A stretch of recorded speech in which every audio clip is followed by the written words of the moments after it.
మల్లెల జలపాతం నువ్వే నువ్వే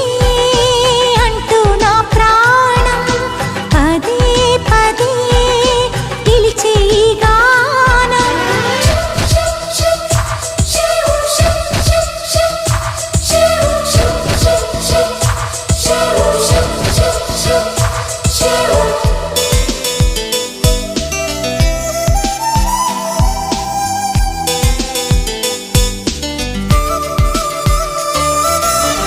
తరుముకు వచ్చే